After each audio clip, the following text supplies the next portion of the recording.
Follow the Illuminati reptilian bloodlines from the ancient world to now. They have always taken part in human sacrifice ceremonies and blood drinking.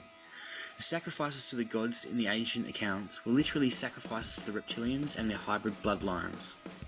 One of the locations of this reptilian group would appear to be the star system known as Draco. To hold the human form, these entities need to drink human blood and access the energy it contains to maintain their DNA codes in their human expression. If they don't, they manifest their reptilian codes and we will see what they look like. The blood of babies and small children is the most effective for this, as a blonde-haired, blue-eyed people.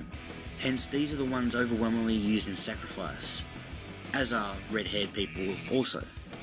There also appears to be a significant emphasis among the Illuminati reptilians and their offshoots with pedophilia, which is rampant on this planet.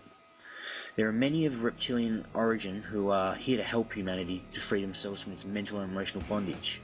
Indeed, every one of us has a body with much reptilian genetics, including part of the brain called the R-complex, the reptilian brain. It is merely a matter of degree. All these apparently unconnected conspiracies are part of one conspiracy designed to introduce one agenda: the reptilian control of planet Earth and its entire population.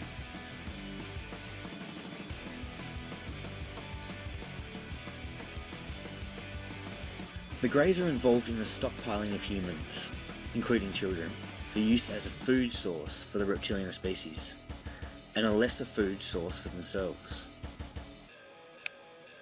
Alien life form is a term used by the government to describe the Greys in terms of being a malevolent life form. The deal with the Greys is that their field around their body is different to ours, to the point where merging of the fields ends up creating physical symptoms. The body terror mentioned by people, the field around them is in direct opposition to ours. It is an anti-life field, as these specific species are on a devolutionary spiral. They are akin to soldiers of fortune and offer their advanced technology and trade for things they require. They are experts at manipulation of both the human body, through manipulation of the fields, and the human mind. They require blood and other biological fluids to survive. They abduct humans and animals in order to acquire these fluids. They implant small devices near the brain which potentially gives them total control and monitoring capability. These devices are very difficult to detect. The analysis of the devices by technical staff has produced a description that involves use of crystalline technology. They originally did not require human blood, but once having used human blood, they have since acquired a racial addiction to this vital substance. This goes far beyond just mere physical hunger, since the Greys reptiloids tend to feed off the human life energies resident within human blood plasma. The Greys are also working for reptilians. They have been used by the reptilians as the middlemen, doing the work and exposing themselves to us on behalf. The Greys are consistently referred to as a mercenary force. Some reptilians eat humans. There are rumours of great underground food storage rooms full of preserved human bodies. It is not only children but also adults that reptilians eat. Children are preferred because they're generally unpoisoned by substances like caffeine, nicotine, alcohol. The reptilians seem to have little regard for us as living beings. They think we're as ugly and repulsive to them as we have portrayed them to be, and that we, the human race, are as valuable as weeds. However, they do seem to consider some of us valuable property. They do not fear us, considering themselves far superior to us by all comparisons. They supposedly consider the surface of this planet to be a poisonous, inhospitable environment and allow us to live here as livestock. Socially and culturally, Greys and humans are very different. They fear us because they know we are potentially powerful beings. However, they insist that they own us, they say they created us, and therefore have the right to do what they will with us.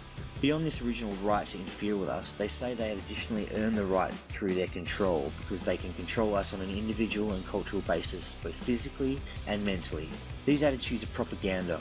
The control over us in any capacity is ultimately very frail due to its very nature. It depends on us not knowing that we are being controlled.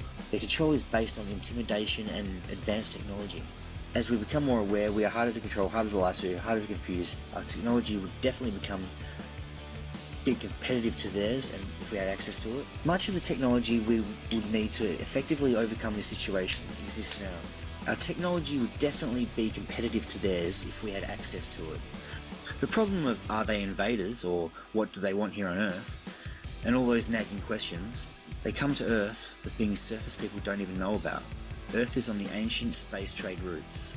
They come to bases and they mine, manufacture, and they do some genetic manipulations to form various subservient crossbreeds. If need be, they can survive on one very large meal every few weeks, or even once a year, when hibernating in suspended animation. As a species, they are well suited for space travel due to their ability to hibernate. These reptoids have scales which protect them from moisture loss. They have no sweat glands. The scales are much larger on their backs, making their skin waterproof. The scales elsewhere on the body are more flexible. They have 3 fingers with an opposing thumb. The eyes are cat-like and large. They have twin nostrils at the end of the short stubby muzzle. They are mostly meat eaters. The mouth is more like a slit, lipless, but they have teeth which are differentiated in sizes, canines and molars. They average from 6 to 7 feet in height. The reptilian humanoids have been interacting with Earth for ages. Many contactees and abductees repeatedly describe an insignia of a flying serpent on a shoulder patch, a badge, a medallion or a helmet. The serpent race lives underground. These beings, the Greys, operate very efficiently in the dark. Their eyes are more sensitive to ultraviolet light. They have the ability to control their heart rate. The normal heart rate for a Grey is above that of a human. Many have no internal sex organs. Some have been bred to have them. Note that most reptiloids that have been encountered have been described as having no interior sex organs. However, on a few occasions, reptiloids have been described as having external sex organs. In nearly every case that I've heard of where these reptiloids were encountered, the abductee was a female human who was forcibly raped by the reptilian within an underground base, or even within their own homes during the abduction, which indicates that it's occupied as a technical culture. Through analysis of many cases, it would appear that the tall greys have one base near the Aleutian Islands. The taller greys seem to have overall influence over the reticulans and also over the Bellatrix in Orient, where reptilian insectoid genetic hybrid mercenaries reside, according to some sources. The influence over humans seemed to centre around implantation of human political figures and those in control of planetary power groups. Mutilations generally result in all of the blood being withdrawn from the body. This has been the case whether the subject is an animal or a human. The blood and other fluids are then generally transferred to holding containers or vats, along with the other body parts. There are many reports of humans in various situations and scenarios having come in contact with aliens, and having been seen canisters or vats in which animal or human parts were floating. There are indications that the ritual of the Eucharist is a reflection of earlier rituals where aliens were eating off the bodies of humans or feeding off their energies. The phrase food of the gods takes on a new meaning. When these factors are understood, the true nectar of the gods, which the aliens involved seem to prize most, is a substance that is taken from freshly killed humans. This substance is generated at the moment of death by the strong surge of adrenaline. This surge of adrenaline through the body accumulates at the base of the brain, and some aliens thrive on this substance as though it were some kind of ultimate drug for their particular species. This substance is most potent in human children. These entities, as well as the elite of the other reptilian species that also have winged appendages, were the source for some of the legends of the past relating to gargoyles and valkyries. It is also apparent that some of the qualities ascribed to vampires have also been taken from these creatures. Interjection: these elite reptilians have gone by many names: gargoyles, mothman, birdman, winged draco, winged serpents. One such creature had literally tortured one female abductee who was taken to a multi-level underground system below Camp Hero at Montauk Point, Long Island. Was described as follows: "He's coming towards me. I've never been so scared in my life. He comes to the foot of the table, he pulls off my shorts and bathing suit bottom. He pushes my legs open and pulls me towards him. His face is so close to mine, I want to scream, but it's only in my head. I hear a raspy sound coming from him. He puts something inside me and I feel like I'm being ripped apart. He likes to see how terrified I am. It gives him a lot of pleasure. It hurts so much." Some have suggested that the mind control and paralysis induced by the Greys is equivalent to psychic attack, voodoo, black witchcraft, or sorcery, and these reptilians have a symbiotic relationship with astral parasites. to empower the reptilian sorcerers with dark supernatural powers, thus explaining why many abductions seem to possess both material and paraphysical aspects. However, through divine intervention, this symbiotic connection between reptilian host and astral parasite can be broken, thus rendering the alien essentially powerless, and or referring to the alien. Benowitz simply called it the alien due to its group mind or hive-like nature, a massive entity with countless interconnected alien cells, stated that psychic warfare resulting from the interaction of physical host and paraphysical parasite is not only the greatest weapon, but also the greatest weakness of the alien. Colorado was a major centre for the New World Order and the Queen of England. The British royal family are massively involved in this story, and so is the murder of Diana, Princess of Wales. The black magic rituals we know as Satanism are the modern expression of the rituals and human sacrifice in ancient Babylon and the Brotherhood infiltrated societies of the Sumerian, Phoenician, Egyptian, Canaanite, Akkadian peoples. Among many others across the world, there has been a seamless procession through history of the same rituals to the same deities, and this remains of fundamental importance to the initiates of the Brotherhood today. Satanism is just another name for the worship of a highly destructive negative force, which has been given endless names over the centuries. Nimrod, Baal, Moloch or Molech, Set, the devil, Lucifer, there is no end to them. Satanism perverts everything positive in the same way that the Nazis took a positive symbol, the swastika, and turned it around to symbolise the negative. This is why the Satanists invert the pentagram, and why they use black to symbolise darkness, hence their black mass, but they also reverse the symbolism of white, and that is powerfully negative colour to them. We have seen that the accounts of the Watchers and their offspring, the Nephilim, include reference to their blood drinking activities. The Brotherhood know that blood contains the life force energy. Drinking menstrual blood has always been a feature of the reptilian bloodlines because they need blood to live in this dimension. It was known as the starfire, the female lunar essence. The female menstrual cycle is governed by the cycles of the moon, and the blood contains that energy. Its ingredients are supposed to ensure a long life. In India it was called soma, and in Greece it was ambrosia.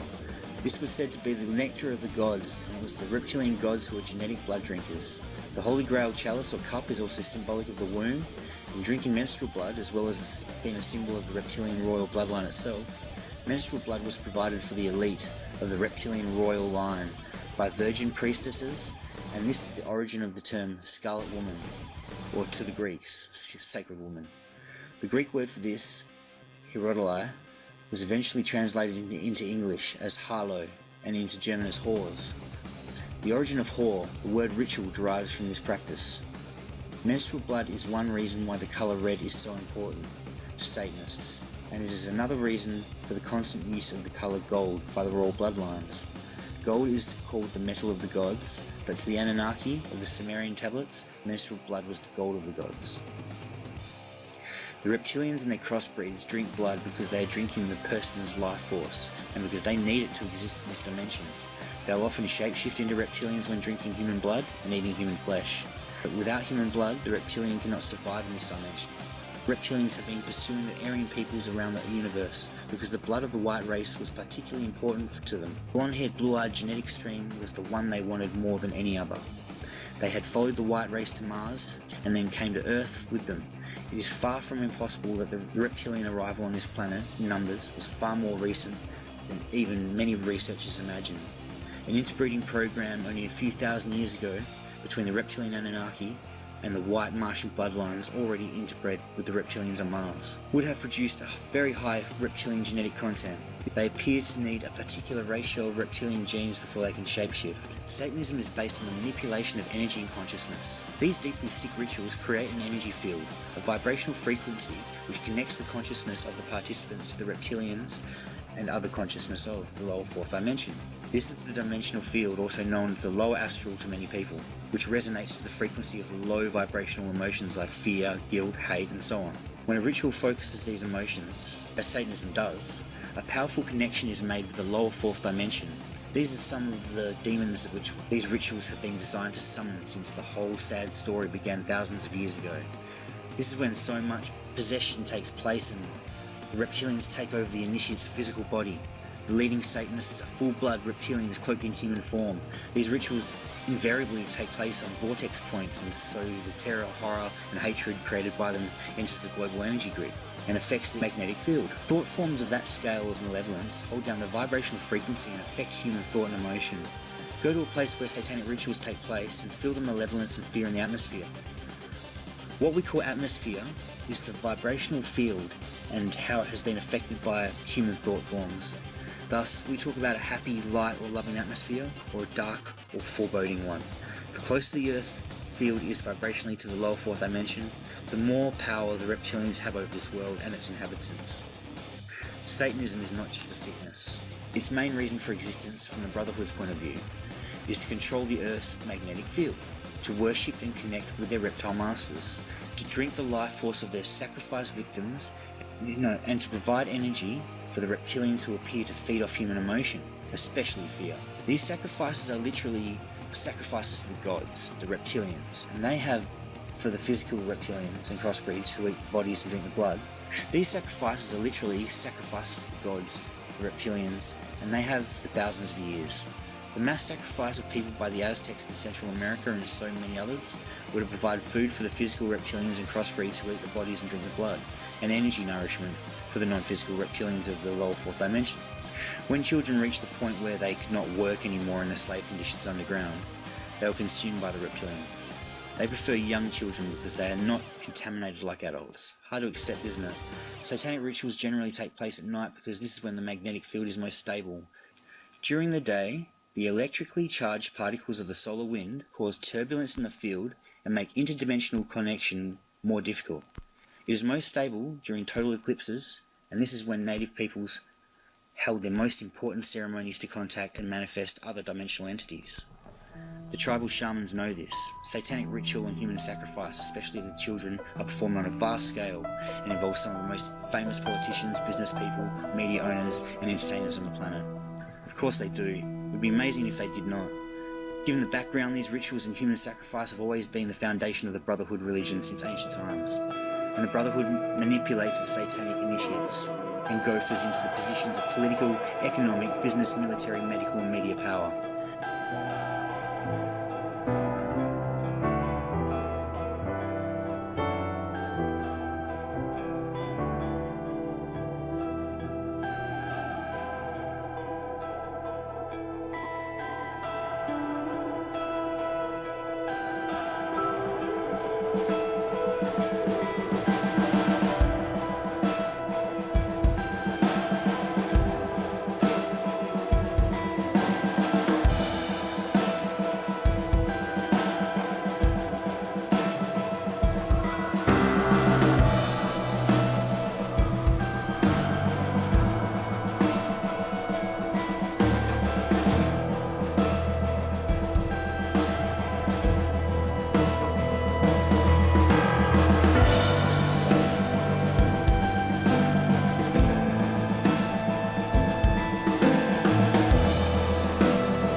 worth the wait, I'm telling you.